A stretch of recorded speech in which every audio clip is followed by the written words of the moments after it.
have never recovered. 8 trucks belonging to Kanini wholesalers were torched.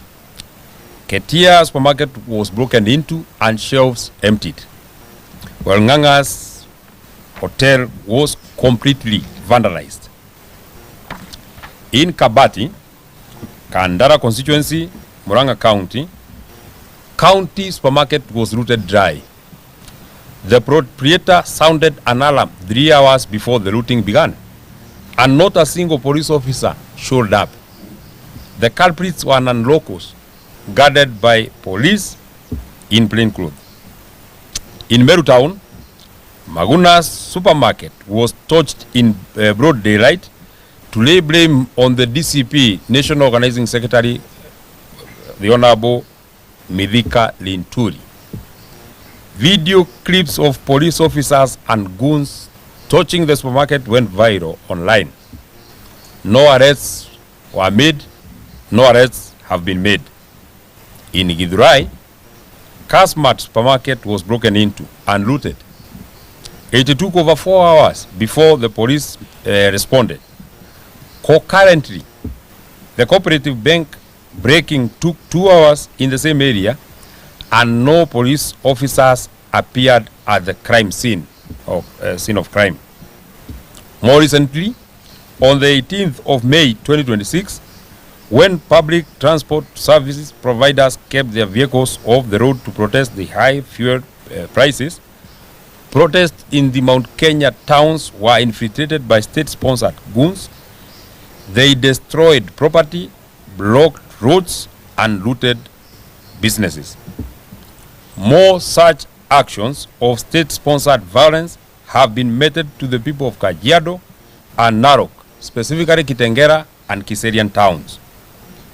Dear Kenyans, we have given you the above selected cases to demonstrate the tribal incursion and targeted blackmail of the people of Mount Kenya. 2 weeks ago, at State House, Mombasa, Mr. William Ruto and Mr. Kithure Kindiki and UDA allied MPs of the Mount Kenya community within prompted Mr. Omar Hassan, the venomous UDA Secretary General, and Mr. Amason Kingi, the Speaker of the Senate, to a tribal offensive against the people of the Mount Kenya region. The script was well executed. They were later backed by the National Treasury Cabinet Secretary John Bandi and the Senate Majority Leader Aaron Cheruiyot. Mr. Omar Hassan has clearly told the people of Mount Kenya that they will never be anywhere near power.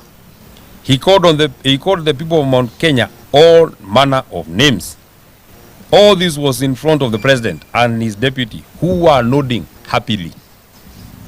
In the same event, Mr. Amason Kingi, the Speaker of the Senate, blatantly castigated the people of the Mount Kenya region. All this in front of the president and his deputy.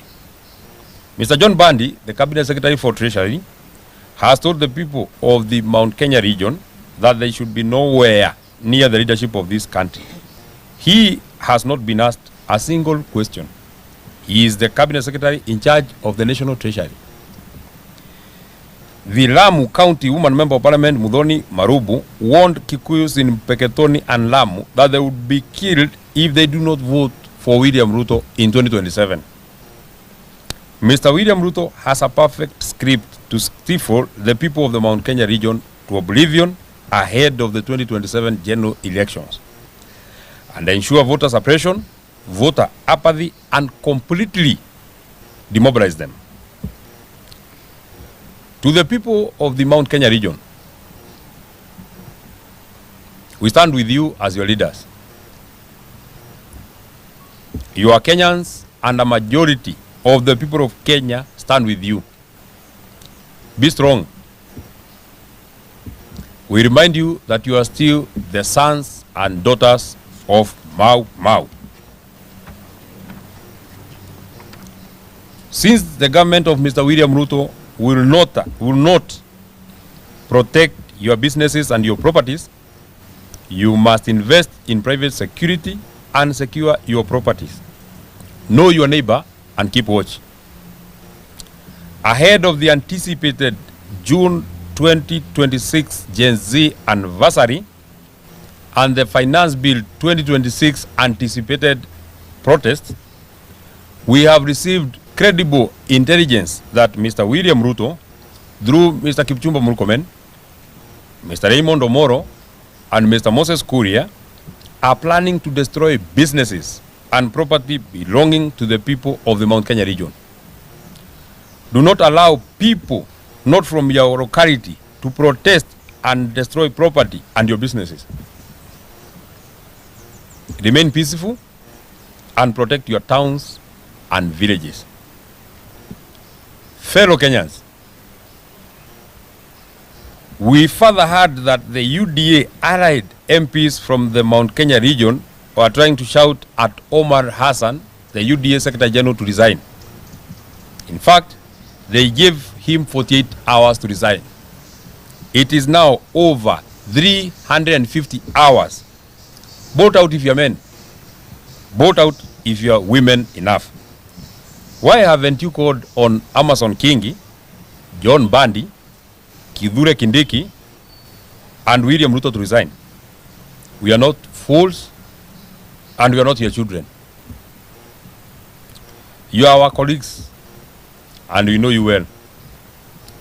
Further, we know that you are in the William Ruto script to split the mountain and introduce new wheelbarrow parties. We are waiting for you to bolt out of UDA. Bring that wheelbarrow in whichever color. Some of your friends have been trying, and the dream hasn't taken off yet. Where were you when William Ruto killed hundreds of Gen Zs? Where were you when goons were wreaking havoc on our people? Where were you when Ruto unleashed goons on the people of Kenya? Where were you when Gikomba Market, Wakulima traders, Githurai and Roysambu traders were being harassed by Mr. William Ruto? Where were you when night demolitions were being carried out by Mr. William Ruto on the said markets? Where were you when children and women were attacked in churches in Wetima, Kariombangi, and Mweki? Had you lost your senses and you have found them now? Fellow Kenyans, the attacks sanctioned by Mr. William Ruto, Mr. Kipchumba Murkomen, Mr. Raymond Omolo, and executed by Mr. Moses Kuria and Mount Kenya William Ruto allied MPs are being wheeled and carried out by the foreign police officers who have attacked women and children in Wetima and Mweki churches, who have since been promoted to higher ranks. We have them in their names. We also have their service numbers. The team leader for the Nairobi Sierra Group is Mr. Major Nicholas Mwachovi. The other members of the group are Corporal John Maina, Corporal Vincent Maronga, Peter Matu, Owen Kagia, David Uchieng, Eric Obiero, Jeff Mutweri, Jackson Kioko, Kefa Okuoyo. Finally, we want to urge the people of Kenya to remain vigilant. Your life is in your hands. Do not expect William Ruto to take care of your security when he cannot even secure himself. His mind is full of violence.